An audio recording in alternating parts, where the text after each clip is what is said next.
Shalom saudaraku, bagaimana kabar saudara hari ini? Saya berdoa dimanapun saudara berada, damai sejahtera Tuhan, sukacita Tuhan selalu menyertai saudara. Hari ini saudara kita akan masuk di Rema Firman Tuhan yang baru di bulan Juli ini. Minggu yang lalu baru saja kita menyelesaikan seri Firman Tuhan di bulan Mei, Build Your Resilience. Selama bulan Mei kemarin, saudaraku, firman Tuhan membawa kita untuk belajar membangun ketahanan kita. Dimulai dari bagian yang pertama di bulan Mei, membangun ketahanan iman kita. Karena sesungguhnya, saudaraku, di masa-masa sukar seperti ini, iman yang akan membawa saudara masuk menerobos, iman yang akan membawa saudara tetap berdiri teguh sampai akhir. Itu sebabnya di bulan Mei kemarin dimulai dari kita membangun ketahanan iman kita. Dan bukan satu kebetulan saudaraku, akhir dari bulan Mei ini kita tutup dengan firman Tuhan yang berbicara tentang keluarga. Build your family resilience, membangun ketahanan keluarga saudara. Karena masa-masa seperti sekarang ini di mana kita banyak ada di rumah saudara, adalah satu masa di mana ketahanan keluarga menjadi satu kunci yang sangat vital buat setiap kita.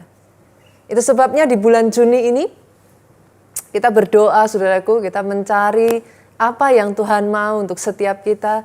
Kita merasa ada satu dorongan yang sangat kuat untuk firman Tuhan berbicara mengenai keluarga. Itu sebabnya saya akan memberi judul firman Tuhan di bulan Juni ini, Reclaim Your Family. Rebut kembali keluarga saudara. Sebelum saya melanjutkan masuk lebih lanjut dalam firman Tuhan ini, izinkan saya saudaraku mengajak kita bersama-sama untuk membaca kembali janji Tuhan di dalam Yesaya pasalnya yang ke-60, ayatnya yang pertama sampai ayatnya yang kelima.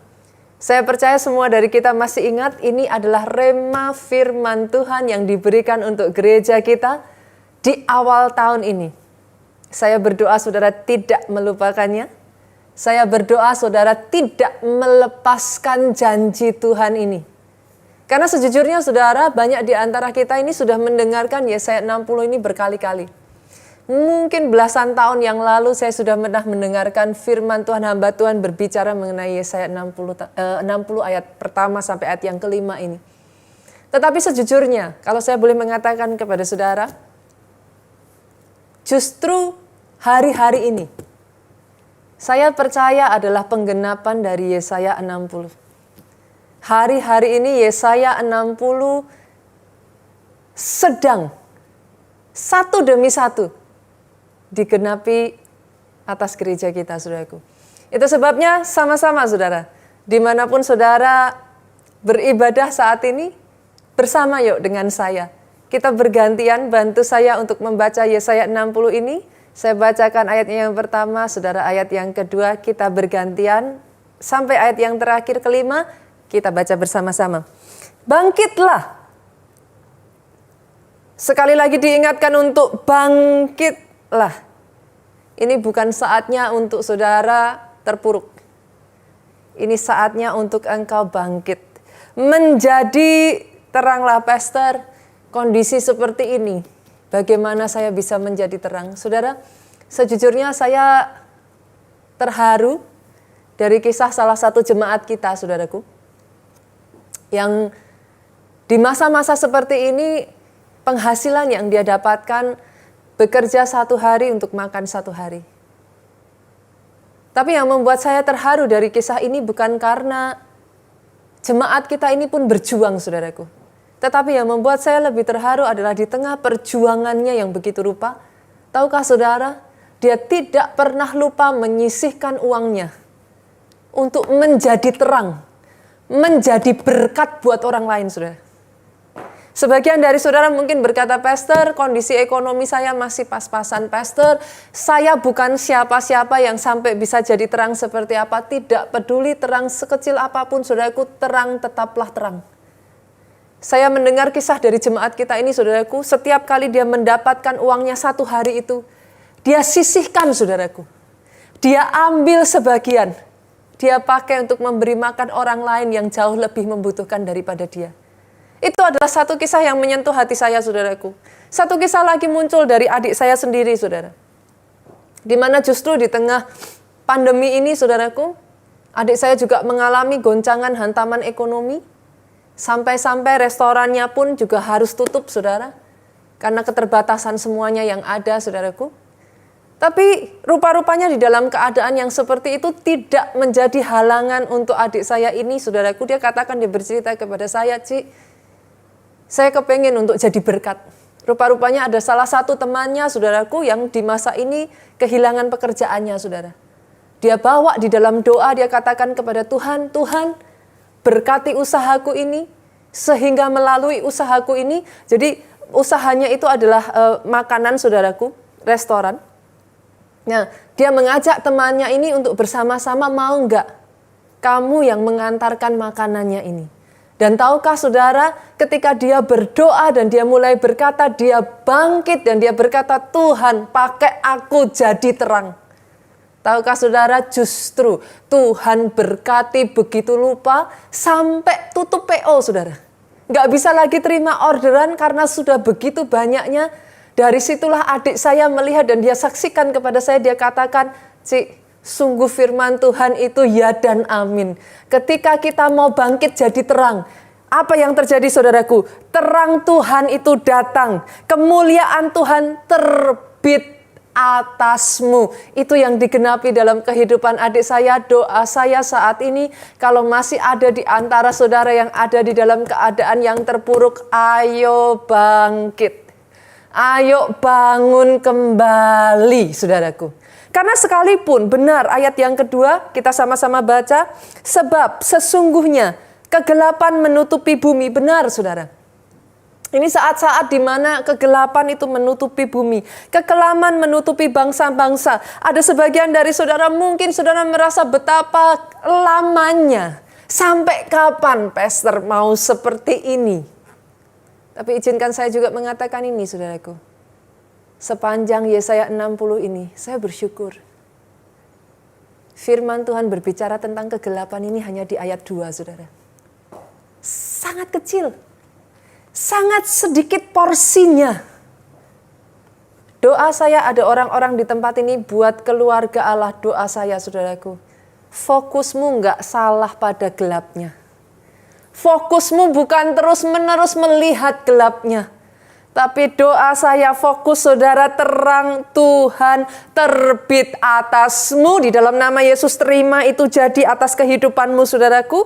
Dan kemuliaannya menjadi nyata atas kehidupan saudara. Sebab ayat yang ketiga mengatakan bangsa-bangsa berduyun-duyun datang kepada terangmu. Ini yang saat ini sedang terjadi di gereja kita saudaraku. Bukan hanya dari 1, 2, 3 kota di Indonesia. Bahkan bukan hanya dari pulau-pulau di Indonesia. Sungguh-sungguh ayat yang ketiga saat ini sedang digenapi di gereja kita. Bangsa-bangsa. Bahkan bangsa yang saya tidak pernah terpikirkan sebelumnya saudaraku.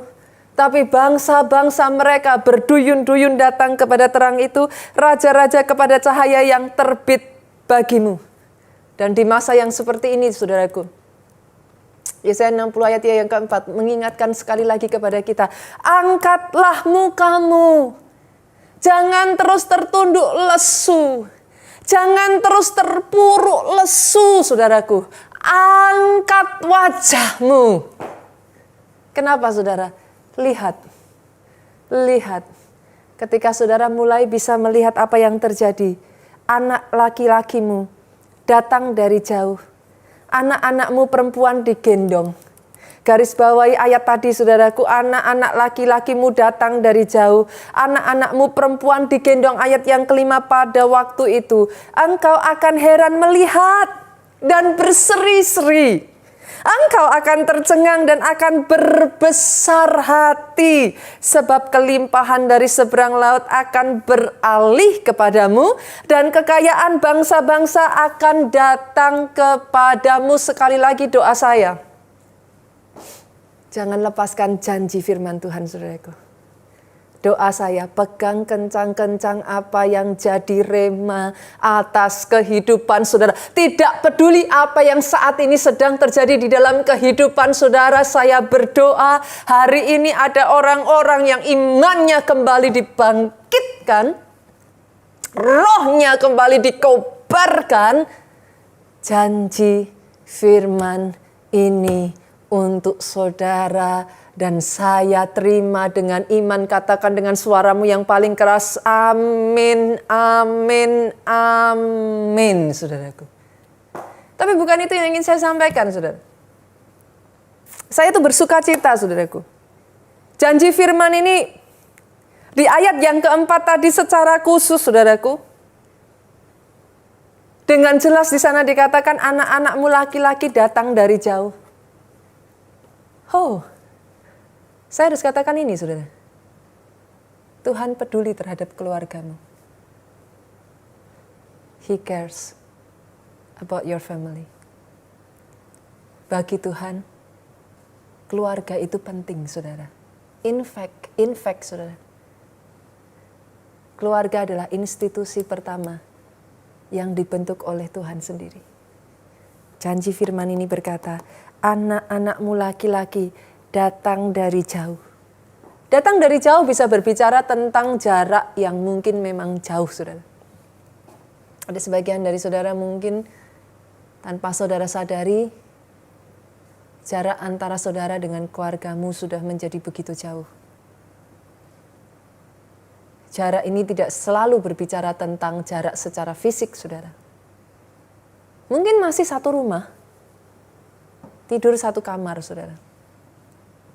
Kemarin minggu lalu baru saja saya menceritakan kisah tentang anak saya dalam kondisi yang WFH, saudaraku, work from home. Sebagian orang mendapati bahwa posisi work from home ini justru mungkin tidak terlalu sibuk, saudaraku.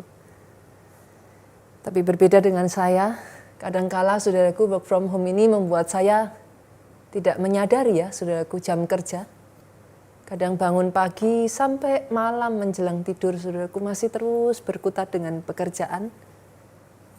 Dengan banyaknya perubahan yang terjadi, saudaraku, bahkan dengan gereja. Seolah-olah tidak ada habis-habisnya, saudara. Hari lepas hari, hari lepas hari, hari lepas hari. Sampai menjelang malam saat dimana saya biasanya fellowship dengan anak-anak saya, tubuh saya sudah terlalu capek, saudara. Akhirnya saya tidur begitu cepatnya. Sampai satu ketika, sekali lagi saya harus mengatakan kepada saudara, Tuhan kita itu Tuhan yang baik. Dia Tuhan yang peduli kepada keluarga. Satu hari Tuhan ingatkan saya akan anak saya, saudaraku. Pada saat saya capek, saya duduk, saudaraku, saya mau memeluk anak saya kaget sekali bagaimana anak saya itu menepis saya, saudaraku. Dia enggan untuk saya peluk. Puncaknya, saudaraku, ketika satu kali saya masuk ke kamar anak saya ini, dia sedang duduk di sana, dia sedang bermain dengan gadgetnya. Saya mau mendekat, saudara, saya hanya say halo, saudaraku. Dia lihat mata saya, saudara, saya lihat dia, dengan cepat dia angkat gadgetnya, dia lari keluar dari kamar, saudaraku, dia pergi meninggalkan saya. Itu saat yang tidak gampang bagi saya, saudaraku. Tapi mungkin saat-saat ini itulah yang saudara rasakan. Mungkin masih satu rumah, masih tinggal bersama. Tapi seolah-olah ada jarak pemisah yang begitu jauh. Ada benteng yang tanpa saudara sadari itu dibangun begitu tingginya, sampai-sampai saudara itu sudah tidak bisa lagi untuk reach out kepada anak saudara. Dan ayat yang keempat ini melanjutkan, anak-anakmu perempuan digendong. Saya pernah membahas mengenai hal ini, saudaraku. Ada satu kondisi di mana ketika kita itu sampai harus digendong. Yang pertama bisa jadi, saudaraku, sudah terlalu lelah. Sudah capek bertengkar terus. Capek selisih paham terus. Sudah sampai begitu lelahnya, sudah saudara tidak punya kekuatan lagi untuk saudara memperbaiki keadaan yang ada. Satu-satunya cara hanya ketika Tuhan gendong engkau kembali, saudaraku. Keadaan yang kedua adalah satu kondisi di mana mungkin saudara tanpa saudara sadari di dalam melalui bahtera keluarga ada banyak luka, saudara. Kata-kata yang menyakitkan, niatannya nggak begitu, tapi ternyata yang keluar kata-kata yang sampai menusuk di hati, berbekas, tidak pernah hilang, selalu diingat oleh pasangan saudara. Mungkin maksud saudara, saudara mau menyemangati anak saudara, tapi yang terdengar di telinga mereka justru papa dan mama itu nggak pernah puas, never enough. Tidak peduli seberapa banyak saya sudah berusaha, buat papa dan mama saya tidak pernah cukup baik untuk mereka. Justru kata-kata kita bisa menyakiti anak-anak kita, saudaraku. Menyakiti keluarga kita. Itu sebabnya hari ini bukan satu kebetulan firman Tuhan mengingatkan kembali buat setiap kita. Reclaim your family. Rebut kembali keluargamu. Jangan kau biarkan ada di dalam keadaan yang sama terus-menerus, saudaraku. Karena tanpa saudara sadari, kalau saudara terus izinkan keadaan seperti ini berlangsung, maka tanpa saudara sadari mereka sudah begitu jauh sampai saudara tidak lagi bisa melakukan apa-apa. Itu sebabnya sebelum terlambat, reclaim your family. Rebut kembali keluargamu. Pastor, pertanyaannya sekarang bagaimana cara saya bisa merebut kembali keluarga saya? Sederhana, saudaraku. Yang pertama saya ingin mengajak saudara melihat terlebih dulu. Yang dimaksud dengan reclaim, merebut kembali itu bagaimana, saudara? To take back. Untuk mengambil something that once was yours. Mengambil kembali sesuatu yang tadinya milik saudara, sekarang hilang dari saudara. Itu yang dimaksud dengan reclaim, saudara. Caranya bagaimana? Sederhana. Berapa banyak dari saudara di sini yang sama seperti saya, saudara pernah kehilangan handphone? Aduh, yang namanya kehilangan handphone, saudaraku, itu pengalaman, puji Tuhan saya baru pernah mengalami sekali, saudaraku. Dan rasanya nggak karu-karuan, saudara. Pengalaman kehilangan handphone, saya tanya saudara, ada nggak orang di sini yang kehilangan handphonenya? Saudara duduk manis dan saudara berkata seperti ini, it's okay, cuman handphone hilang, biarin aja. Ada nggak saudara? Jujur, nggak mungkin, nggak mungkin. Ibu-ibu, saya tanya, berapa banyak dari saudara yang pernah mengalami kehilangan mungkin perhiasan berlian saudara yang berharga? Bisa? Saudara duduk sambil santai-santai saudaraku, terus saudara katakan, it's okay. Hilang ya, hilang, biarin saja. Kalau berliannya palsu mah hilang-hilang, saudaraku. Kalau asli, nggak mungkin, saudara. Izinkan saya katakan ini. Kalau itu barang, kita bisa katakan, kita berusaha, kita berjuang, saudaraku. Moreover, lebih lagi, saudara, kalau itu keluargamu. Family is priceless. Family itu saudaraku, bukan nggak bernilai. Family itu begitu tinggi nilainya sampai saudara tidak bisa sebutkan dengan sebuah angka, saudara. Itulah family. Begitu berharganya, begitu precious, saudaraku. Sampai saudara tidak bisa menyebut angkanya, nilainya untuk menghargai sebuah keluarga, saudara. Kalau untuk handphone saja, kalau untuk sebuah barang saja, kita berjuang kok. Kita berusaha kok, sampai mati-matian. Berapa banyak dari saudara ketika saudara kehilangan handphone, saudara berdoa. Betul? Saudara berdoa. Kadangkala saudara untuk memperjuangkan keluargamu sama. Dibutuhkan satu tindakan aktif dari saudara. Nggak bisa pasif, saudara. Saudara nggak bisa duduk tenang, diam saja. No. Yang pertama, kalau saudara mau reclaim your family, ambil rebut kembali keluargamu, engkau harus aktif. Dibutuhkan keaktifan dari saudara, inisiatif dari saudara lebih dulu. Orang tua dengar baik ini, saudara tidak bisa katakan, ya kan mereka anak. Ya mereka duluan dong. No, gak bisa, saudara. Untuk saya memperjuangkan kembali anak saya berjuang keras, saudara. Not easy. Gak gampang. Ada satu waktu di mana ketika saya berjuang, bahkan saudaraku, dibutuhkan yang kedua, kerelaan saudara untuk berkorban, kerelaan saudara untuk berjuang. Kenapa saudara? Kadang untuk memperjuangkan itu sakit loh di hati saudara. Gimana nggak sakit? Satu ketika saya ajak anak saya duduk, ngobrol saudara. Saudara tahu sikapnya? Saya diliatin sambil kayak gini kok saudara. Saya ajak bicara, dia cuma jawabannya gini, maybe. Kalau saudara jadi saya saudara, sakit nggak? Satu sakit, yang kedua, jujur. Kita sebagai orang tua, kita nahan harga diri loh saudara. Kita nahan marah lihat anak seperti itu saudaraku. Tapi dibutuhkan perjuanganmu untuk saudara rela. Karena sesungguhnya sesederhana ketika anakmu melakukan itu, jauh di dalam hatinya dia pun tersakiti saudaraku. Dia tersakiti karena dia merasa orang tuanya tidak punya waktu untuk dia. Sampai satu ketika saudaraku, saya peluk anak saya. Tidak peduli dia berusaha lepaskan pelukan saya saudara. Saya ajak dia berbicara saudara. Saya berjuang. Dalam semua kesibukan saya, saudaraku, saya membuat kesepakatan dengan Pastor Joe. Saya katakan, sayang, kita nggak bisa tidak. Waktu malam hari, saudaraku, saya letakkan handphone saya. Kami mengambil satu kesepakatan, setiap malam, jam sekian sampai jam sekian, kami satu keluarga, kami bangun kembali mesbah keluarga kami. Awalnya nggak gampang, saudara. Anak-anak saya disuruh duduk, memangnya bisa langsung, karena anak pendeta duduk manis, saudaraku, forget it. Aduh, yang satu bercanda dengan yang lain, yang satu pukul-pukulan, yang satu pengen keluar, yang satu alasan ke kamar mandi. Oh, it's not easy, saudara. Itu waktunya di mana saya berdoa. Yang ketiga, saudara, reclaim your family. Butuh perjuangan saudara di dalam doa. Saya bawa ke dalam doa. Setiap hari saya katakan, Tuhan ampuni aku. Tuhan bawa kembali keluargaku bersatu. Setiap malam saudaraku, sedikit demi sedikit. Sedikit demi sedikit.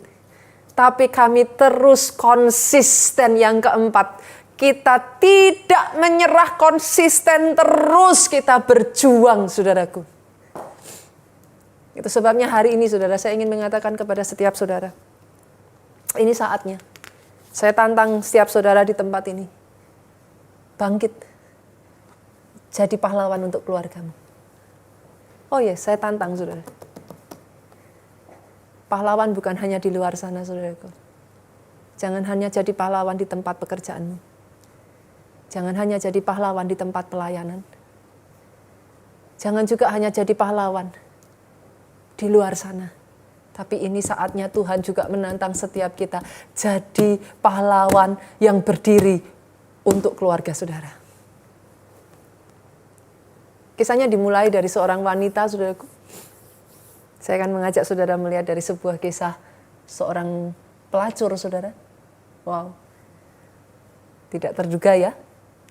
Seorang pelacur yang namanya tercatat di dalam kitab Ibrani, saudaraku. Sebagai pahlawan iman, wow. Maka muncullah sebuah pertanyaan bagi kita, apa yang dia lakukan?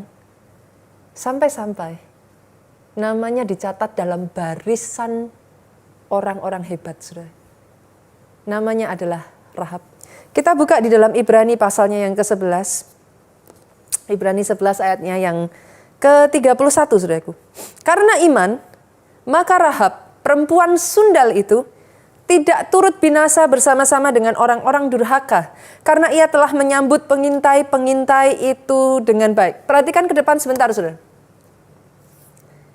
Saudara harus mengerti bahwa Ibrani 11 itu penuh dengan, bahasa saya itu bertaburan bintang, saudara. Nama-nama yang tercatat di dalam Ibrani pasal yang ke-11 itu nama-nama sekelas seperti Henoh. Siapa Henoh? Saudara tahu siapa Henoh? Dia orang yang punya hubungan begitu dekatnya dengan Tuhan, sedemikian rupa sampai once dia terangkat dan gone bersama dengan Tuhan. Henoh tidak mengalami kematian, saudaraku. Dia terangkat ke surga. Ibrani 11 ini berisi jajaran nama-nama seperti bapak-bapak iman. Abraham, Ishak, dan Yakub. Abraham seorang yang, boleh saya katakan saudaraku, bahkan percaya janji Tuhan bahwa keturunannya akan sebanyak bintang di langit, pasir di lautan, bahkan ketika dia tidak memiliki seorang keturunan pun. Itu Abraham, saudara. Belum lagi nama-nama seperti Musa. Oh saudara, Rahab tidak membelah Laut Merah. Siapa Rahab, saudara? Seorang perempuan pelacur, bagaimana bisa disandingkan orang-orang besar seperti Musa yang membebaskan bangsa Israel dari jajahan Mesir, saudaraku. Rahab tidak membebaskan bangsa Israel dari Mesir. Rahab tidak menurunkan api dari langit. Tapi pertanyaannya, kenapa namanya disejajarkan dengan nama-nama orang-orang besar ini? Jawabannya sederhana, saudaraku. Yang Rahab lakukan tidak banyak. Rahab menjadi pahlawan untuk keluarganya. Dan karena apa yang Rahab lakukan ini, namanya disejajarkan, tercatat sebagai pahlawan iman. Doa saya hari ini, saudaraku, apapun keadaan keluargamu, saya tantang setiap saudara di tempat ini. Yuk bangkit, keluarga Allah bangkit. Bangkit, bangkit, bangkit, bangkit jadi pahlawan untuk keluarga saudara. Saya ajak saudara kita membaca kisahnya, saudaraku. Apa sih yang sebenarnya terjadi, saudara? Kita buka di dalam Yosua pasalnya yang kedua, ayat yang ke-12 sampai ayat ke-13. Dibaca loh ya, saudaraku. Beneran loh ya. Kita sama-sama ya. Yosua pasal yang kedua, ayat 12 sampai 13. Maka sekarang, bersumpahlah kiranya demi Tuhan. Ini kata-kata Rahab, saudaraku. Bahwa karena aku telah berlaku ramah terhadapmu, kamu juga akan berlaku ramah terhadap kaum keluargaku. Dan berikanlah kepadaku suatu tanda yang dapat dipercaya. Tanda apa yang diminta oleh Rahab, saudara? Bahwa kamu akan membiarkan hidup ayah dan ibuku, saudara-saudaraku yang laki-laki dan yang perempuan, dan semua orang-orang mereka, dan bahwa kamu akan menyelamatkan nyawa kami dari maut. Saya ajak saudara membayangkan situasi pada saat itu. Rahab ini adalah seorang perempuan pelacur, saudaraku. Dalam Alkitab dicatat dia adalah seorang perempuan sundal. Dengan segala hormat, saudaraku, kita mengerti di hadapan masyarakat, Rahab ini dipandang sebagai apa, saudara? Tapi di tengah situasi yang seperti ini, Rahab ini bahkan masyarakat ataupun rakyat dari Yeriko, saudara. Tapi satu ketika, dua pengintai diutus oleh Yosua, saudara. Mereka hendak mengambil ari Yeriko. Dua pengintai diutus, mereka dikejar, saudaraku. Mereka masuk ke rumah Rahab, saudara. Dan mereka meminta bantuan dari Rahab. Kira-kira, saudaraku, seorang perempuan seperti Rahab, yang bahkan membuang, maaf saudaraku, harga dirinya, demi untuk bisa menghidupi dia dan keluarganya, saudara. Seorang perempuan seperti Rahab yang bahkan mungkin dipandang oleh masyarakat itu, maaf saudara, sebagai sampah masyarakat. Kira-kira di tengah situasi seperti itu, dua orang mata-mata ini dalam keadaan terjepit, saudara. Saya yakin apapun yang diminta oleh Rahab, pasti bakal dikasih, saudara. Bagaimana tidak? Mereka ada di dalam situasi terjepit. Tapi alih-alih meminta apapun juga, saudaraku. Rahab boleh dan bisa, sangat bisa, saudaraku. Rahab meminta uang dalam jumlah besar. Tapi dengar ini, saudara. Yang membuat nama Rahab dicatat bukan itu, saudaraku. Alih-alih meminta semuanya itu, Rahab meminta keselamatan dari keluarganya. Rahab bukan siapa-siapa, saudaraku. Tapi kalau seorang yang, maaf saudara, dianggap sebagai sampah masyarakat, meminta keselamatan keluarganya, memperjuangkan keselamatan keluarganya, bagaimana dengan saudara? Pertanyaan saya saat ini, saudara boleh memandang apapun terhadap Rahab, saudaraku, tapi hari itu Rahab berdiri sebagai seorang pahlawan. Dia seharusnya takut kepada dua mata-mata ini, saudara. Tapi dia memberanikan diri dan dia meminta satu hal, saudaraku. Nyawa, keselamatan dari keluargaku. Bagaimana dengan engkau saat ini, saudara? Saya sangat menyayangkan, saudara, di tengah pandemi seperti ini, saya membaca sebuah artikel bagaimana tingkat perceraian itu naik begitu tinggi. Bukan hanya perceraian, saudaraku, bahkan tingkat kekerasan di dalam rumah tangga, KDRT itu naik begitu tinggi. Amerika adalah salah satu negara dengan tingkat perceraian tertinggi, saudaraku. Setiap 1 dari 3 orang di Amerika, mereka pernah bercerai, saudara. Indonesia jauh lebih mengerikan lagi, saudaraku. Sebagian survei mengatakan 1 dari 2 orang. Dan itu adalah sesuatu yang sangat menyedihkan untuk saya, saudaraku. Apalagi di tengah-tengah kondisi pandemi yang seperti ini. Saya membaca tingkat perceraian itu naik begitu tinggi. Saya hanya ingin mengatakan ini. Rebut kembali keluargamu. Sama seperti Rahab. Jadilah pahlawan untuk keluargamu. Engkau boleh nggak bisa melakukan yang lain, saudaraku. Tapi setidaknya kau bisa melakukan sesuatu untuk keluargamu. Yes, you can. Ya, kau bisa. Setidaknya engkau tidak boleh menyerah untuk keluargamu. Mari kita lihat, saudara. Apa yang dilakukan oleh Rahab ini sampai menyelamatkan seisi keluarganya, saudara. Kita baca selanjutnya dari ayat yang pasal yang kedua tadi. Ayat yang ada di bawahnya, ayat 17 sampai ayat 19. Saya baca ayat 17. Saudara, kita fokus ya. Kadangkala di rumah nggak gampang, saudara. Ada gangguan ini, gangguan itu. Dibutuhkan saudara tutup pintu, konsentrasi, sehingga firman Tuhan itu sungguh-sungguh menjadi berkat dalam kehidupan saudara. Ayat yang ke-17 saya bacakan. Kedua orang itu berkata kepadanya, kami akan bebas dari sumpah kami ini kepadamu, yang telah kau suruh kami ikrarkan. 18 yuk kita baca. Sesungguhnya apabila kami memasuki negeri ini, haruslah tali dari benang kirmisi ini kau ikatkan pada jendela tempat engkau menurunkan kami. Dan ayahmu serta ibumu, saudara-saudaramu serta seluruh kaum keluargamu, kau kumpulkan di rumahmu. 19 bersama, setiap orang yang keluar nanti dari pintu rumahmu harus sendiri menanggung akibatnya. Kalau darahnya tertumpah dan kami tidak bersalah. Tetapi siapapun juga yang ada di dalam rumahmu, jika ada orang yang menciderainya, kamilah yang menanggung akibat pertumpahan darahnya. Ternyata saudaraku ada beberapa hal yang dilakukan sebagai syarat Rahab ini dan seisi keluarganya diselamatkan, saudaraku. Yang pertama, kedua mata-mata ini dengan jelas mengatakan stay at home. Stay at home. Barang siapa keluar nanti dari pintu rumahmu harus sendiri menanggung akibatnya. Ternyata stay at home itu, saudara, bukan hanya berlaku hari-hari sekarang ini, tetapi sudah ada dari sejak zaman Rahab, saudaraku.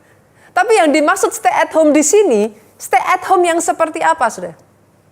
Tinggal yang di rumah bukan hanya yang dimaksud adalah ada di dalam rumah, saudaraku. Tetapi hatinya ada di dalam rumah. Perjuangannya ada di dalam rumah. Tinggal di dalam rumah bukan hanya sekedar secara tubuh di dalam rumah. Dan harus saudara perhatikan, bukan tinggal di rumah yang sembarangan loh, saudara. Ini bukan sekedar rumah biasa. Rumah yang mana? Kalau Rahab tinggal di hanya sekedar rumah biasa, maka dia habis. Tapi rumah yang di sini yang dimaksud, saudaraku, perhatikan baik-baik. Di sini dikatakan, haruslah tali dari benang kirmisi itu kau ikatkan pada jendela tempat engkau menurunkan kami. Tali kirmisi. Ini berbicara tentang apa, saudara? Kain kirmisi di zaman itu, saudaraku, adalah jenis kain yang sangat berharga. Kain yang sangat punya arti yang sangat sakral, saudaraku. Ini jenis kain yang dianggap paling tinggi dari kelasnya. Ini adalah kain yang dipakai sebagai penutup bait suci, saudara. Kain kirmisi ini juga adalah jenis kain, saudaraku, yang dipakai sebagai bahan baju para imam. Warna kainnya ini kalau zaman sekarang itu saudara mengenalnya dengan sebutan scarlet, saudara. Scarlet itu merah tua keungu-unguan, saudaraku. Bahkan ini juga dipercaya sebagai kain yang dipakai sebagai jubah Yesus pada saat diundi untuk perebutkan oleh para prajurit, saudaraku. Ini kain juga yang dipercaya, saudaraku, pada saat tabir bait suci itu terbelah. Kain inilah, saudara, yang dipakai. Dengan kata lain, saya percaya, saudara, kain yang berwarna merah tua keunguan ini, saudaraku, berbicara tentang adanya materai darah Yesus. Pastikan, para bapak di tempat ini, halo. Saya harus mengatakan kepada saudara sebagai imam untuk keluargamu, engkau harus memastikan keluargamu dimeteraikan dengan darah Yesus. Tidak bisa tidak, saudaraku. Rumah biasa tidak berguna. Rumah yang ada meterai darah Yesus artinya apa, saudaraku? Tinggal di dalam. Saya katakan ini berkali-kali kepada anak-anak saya. Just because your mom is a pastor, hanya karena kamu punya mama yang adalah seorang pendeta, itu enggak menjamin keselamatanmu. Para imam keluarga, halo bapak-bapak, bawa pasanganmu, bawa istri, anak-anakmu untuk mereka mengenal pribadi Yesus, Sang Juru Selamat itu. Dan bukan hanya itu, saudaraku. Rumah yang ada kirmisi ini berbicara apa? Ada perlindungan rohani, saudara. Di waktu-waktu seperti ini, saudaraku, sangat penting untuk saudara tetap nempel pada pokok anggur. Pokok anggur yang pertama, Yesus Kristus. Jangan kendor hubunganmu dengan Tuhan. Nempel terus pada pokok anggur. Pokok anggur yang kedua, saudaraku, sebagai carang-carang, ranting-ranting. Kita nempel dengan rumah rohani kita. Gereja lokal tempat kita beribadah. Pastikan saudara tidak kehilangan waktu-waktu ibadah saudara. Ini waktu yang sangat krusial, saudaraku. Ini waktu yang sangat penting, di mana sangat perlu bagi saudara itu punya perlindungan tudung rohani, saudara, yang diperjuangkan oleh Rahab, saudaraku. Bukan sesuatu yang gampang. Kalau bagi masyarakat saja Rahab ini mungkin dianggap sebagai sampah masyarakat. Apakah menurut saudara tidak hal yang sama? Mungkin enggak, saudara? Kira-kira keluarganya juga malu terhadap Rahab ini dengan pekerjaannya? Untuk mereka mau masuk ke rumah Rahab, enggak gampang loh, saudara. Zaman itu kalau pelacur, saudaraku, memangnya ada hotel? Enggak, saudara. Ya di rumahnya. Bagi sebagian besar keluarganya, sangat memalukan untuk masuk ke rumah Rahab. It's not easy, saudara. Hal yang sama itulah yang dialami oleh Nuh, saudara. Enggak gampang. Yang mendapat janjinya ini Rahab. Yang mendapat janjinya Nuh. Dan Rahab ini berpacu dengan waktu. Saudara nggak bisa berkata Belanda masih jauh. No. Bangsa Israel sudah mulai mengelilingi tembok Yeriko itu. Dan Rahab tahu dia hanya punya waktu 7 hari. Hitungan waktu saja, saudaraku. Waktunya tidak panjang. Dari waktu sampai bangsa Israel berkeliling itu waktunya sudah tidak panjang lagi. Entah bagaimana caranya, Rahab harus bisa meyakinkan seisi keluarganya untuk bersama-sama ada di dalam rumah itu. Sehingga dia dan seisi keluarganya boleh diselamatkan. Hal yang sama yang dialami oleh Nuh. Buka ayatnya di dalam Ibrani pasalnya yang ke-11 ayat yang ke-7, saudara. Karena iman, maka Nuh dengan petunjuk Allah tentang sesuatu yang belum kelihatan, dengan taat mempersiapkan bahtera untuk menyelamatkan keluarganya. Karena iman itu ia menghukum dunia. Ia ditentukan untuk menerima kebenaran sesuai dengan imannya. Enggak gampang loh, saudara. Ini sangat enggak gampang. Kalau Nuh tidak berhasil meyakinkan anak-anak, istri, bahkan menantunya, bahtera itu bahkan tidak akan bisa jadi, saudara. It's not easy. Itu sebabnya ketika saudara memperjuangkan keluargamu, dengar ini saudaraku, jangan pernah menyerah. Konsisten terus, through ups and down. Karena kalau yang namanya kasih sudah jadi kering, saudaraku. Yang namanya hati sudah luka, saudara, gak gampang. Saudara ngomong sedikit yang ada tabrakan, saudara ngomong sedikit yang ada tambah luka lagi. Dibutuhkan kerelaan hati untuk disakiti, saudara. Kerelaan untuk berkorban. Kerelaan untuk menerima apa adanya. Itulah yang terjadi, saudaraku. Dalam salah satu keluarga, tahun 1971, saudaraku. Sebuah cerita yang sangat terkenal, saudara. Saya akan mengakhiri dengan kisah ini, saudaraku. Surat kabar New York Post memberitakan menulis sebuah cerita tentang seorang pria, saudaraku, di Georgia, Amerika, saudara. Pria ini menikahi seorang wanita baik-baik.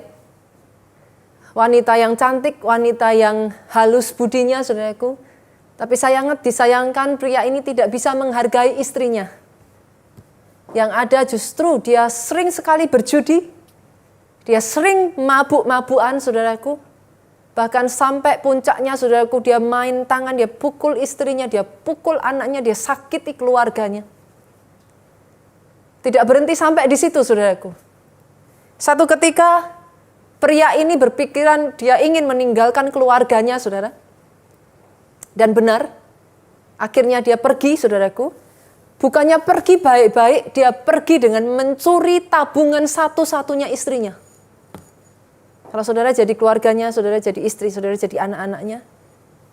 Kira-kira saudara, kesan apa yang saudara punya tentang seorang ayah yang seperti ini? Dia pergi meninggalkan kota kelahirannya, saudaraku. Dia merantau, dia pergi jauh, saudara. Bukannya memakai uang yang ada itu untuk berjuang, bekerja, sehingga berhasil. Dia pakai uangnya sekali lagi untuk mabuk-mabukan, saudara. Dia pakai uangnya untuk berjudi. Bahkan dia pakai uangnya untuk berhubungan seks bebas, saudaraku. Dia hidup berfoya-foya dari uang istri, tabungan satu-satunya keluarganya ini. Sampai satu ketika, uang itu habis, saudara. Keadaan bertambah buruk. Dia harus untuk hidup, saudaraku, dia hidup dengan cara tipu menipu. Sampai satu ketika, begitu parahnya, saudaraku, dia menipu, dalam keadaan terjepit, dia tertangkap, saudaraku. Dia dipenjarakan. Dalam keadaan di penjara itulah, suaminya ini mulai merenung, saudaraku. Suaminya ini mulai memikirkan kehidupannya. Dia menyadari bahwa dia sudah banyak melakukan kesalahan kepada istrinya, saudaraku. Dia berpikir, dalam penjara 3 tahun itu, saudaraku, sebelum dia akan dibebaskan, dia menyadari semua kesalahannya.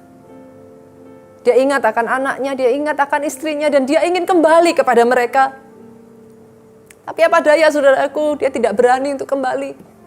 Dia menyadari apa yang dia lakukan sudah jauh dari bisa untuk dimaafkan. Bagaimana kelakuan seperti itu bisa dimaafkan? Tapi tetap dia memberanikan diri, dia menulis sebuah surat kepada istrinya yang mengatakan, istriku, pada hari sekian di jam sekian, aku dibebaskan dari penjara. Aku akan pergi naik sebuah bis. Aku akan melewati kota tempat kita tinggal. Kalau kau masih mau menerima aku. Di kota tempat dia tinggal itu, saudaraku, ada sebuah pohon besar, saudaraku, pohon oak besar. Dia katakan kepada istrinya, kalau engkau mau mengampuni aku, kalau kau masih mau terima aku, cukup kau ikatkan sebuah pita kuning. Satu saja. Maka aku akan tahu bahwa engkau menerima aku, dan aku akan turun di sana, aku akan kembali menjadi pribadi yang berbeda. Tapi kalau kau tidak mau lagi menerima aku, hari itu aku akan melewati kota kita. Selamanya aku tidak akan pernah bertemu lagi dengan engkau. Dan sungguh, saudaraku, hari itu suami itu pergi melewati, dengan harap-harap cemas, dia memperhatikan, dia mencari. Pak, pada saat bis itu melewati, saudara, pohon itu, dia katakan kepada sopir bisnya, pelan-pelan, Pak. Aku harus mencari sebuah pita kuning kecil yang mungkin akan disematkan istriku. Tapi tahukah saudaraku, alih-alih sebuah pita kecil saudaraku, saat itu suami ini menemukan pohon oak itu penuh dengan warna kuning. Istrinya, keluarganya, saudaraku, menyematkan pita-pita kuning di sepanjang pohon itu, saudaraku. Dia turun, dia lari, dia temui istrinya, dia peluk kembali istrinya. Keluarganya dipulihkan. Saya tidak tahu bagaimana kondisi saudara hari ini. Tapi saudara yang mau dan rindu, katakan bersama, wargaku Tuhan, kami bawa Tuhan dan lindungi semua. Jagaiku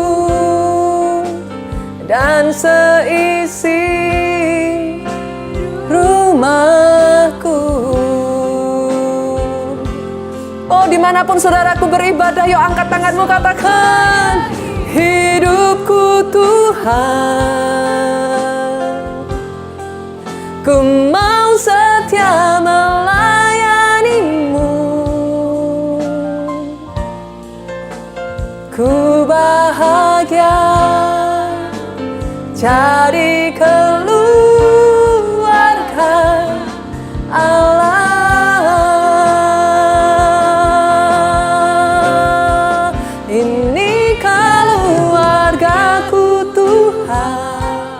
Tuhan, Kau lihat setiap tangan-tangan yang terangkat saat ini.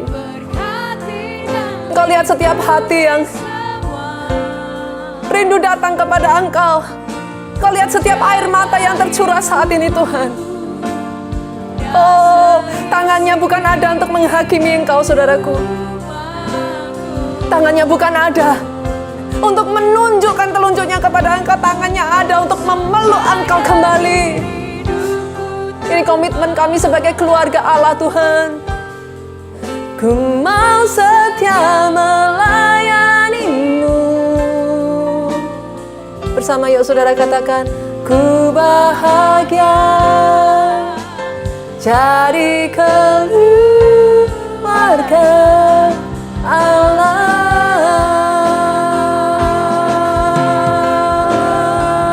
Ini keluargaku Tuhan. Oh, saat ini kami bawa Tuhan anak-anak yang sudah pergi jauh, suami ataupun istri yang sudah pergi jauh. Kami bawa orang tua yang mungkin sudah hatinya menjauh dari anak-anaknya. Dalam situasi seperti ini, Tuhan, ini adalah satu kesempatan Kau mempersatukan kembali seisi keluarga. Kesempatan kami bangkit menjadi pahlawan bagi keluarga kami. Biar sejak dari hari ini kekuatan yang dari Engkau, oh, pengurapan yang baru yang dari Engkau, Tuhan, mengalir dalam kehidupan setiap kami. To reclaim our family, merebut kembali keluarga kami, Tuhan. Yang terakhir katakan, saudaraku, ku bahagia. Kami bahagia, Tuhan. Ku bahagia jadi keluarga Allah. Kami bahagia, Tuhan. Ku bahagia. Oh yes, Tuhan. Saudaraku, angkat tanganmu dimanapun engkau berada. Tuhan, Engkau melihat setiap tangan-tangan yang terangkat saat ini, Tuhan. Berkat-Mu turun atas kehidupan mereka. Keluarga demi keluarga di tempat ini dipersatukan kembali, dibangkitkan kembali. Keluarga demi keluarga di tempat ini, Tuhan, masuk menjadi keluarga yang sakinah glory. Kami bersyukur Bapa, di dalam satu nama-Mu Yesus, Tuhan, kami berdoa. Kita bersama katakan, amin, amin. Tuhan Yesus memberkati.